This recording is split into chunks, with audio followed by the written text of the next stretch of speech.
Nous sommes ici en Belgique, à Bruxelles, et plus précisément dans l'enceinte de l'aéroport de Bruxelles, où Lexus, la marque luxe de Toyota, a décidé de présenter cette toute nouvelle berline. Il s'agit de la Lexus ES. C'est un modèle que l'on ne connaît pas en Europe, pourtant il s'agit de la 7e génération, puisque jusqu'ici il était vendu surtout aux États-Unis, et ce depuis 1989, qui est la date de naissance de la marque Lexus. Pour vous situer ce modèle, en fait, c'est une rivale de la Mercedes classe E ou alors de l'Audi A6. La marque Lexus a la particularité d'avoir un design vraiment très particulier et sa marque de fabrique, justement, c'est cette calandre très particulière, très ouverte, qui a une petite forme de diabolo. Et suivant les finitions, ici, donc ça sera une finition F-Sport, on aura une calandre un petit peu différente. Côté gabarit, cette Lexus ES mesure 4,98 m, c'est un gabarit assez imposant. Toujours pour avoir une petite référence, c'est à peu près 4 cm de plus qu'une Audi A6. Ensuite, côté look, on remarque ici une ligne de toit qui est assez plongeante, un peu à la manière d'un coupé.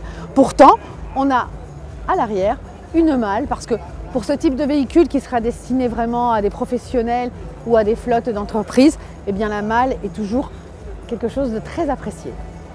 Alors à l'intérieur, c'est un univers un petit peu particulier, c'est à l'image du design extérieur. Donc c'est une configuration à laquelle on n'est pas forcément très habitué. En revanche, ici, on a un grand écran de 12,3 pouces qui est assez imposant et qui est géré par ce petit pavé tactile. C'est assez agréable, notamment pour la navigation. Je pense qu'à l'usage, ça doit nécessiter un petit peu d'attention, mais c'est assez agréable en tous les cas au toucher. Et puis, très original encore une fois, ce sont ces deux boutons ici. Un qui correspond aux différents modes de conduite, sport, personnalisé, etc. Et puis celui-ci qui est à gauche et qui correspond à l'ESP. On n'a pas tellement l'habitude d'avoir des boutons ici, mais ça c'est l'originalité de Lexus et ce qui se fait aussi sa marque de fabrique. Aux places arrière, on bénéficie quand même de pas mal d'espace. Les pieds pour certains pourraient être un petit peu gênés, mais ça va. On a aussi ici des prises à disposition, là une prise allume-cigare et puis ici des prises USB.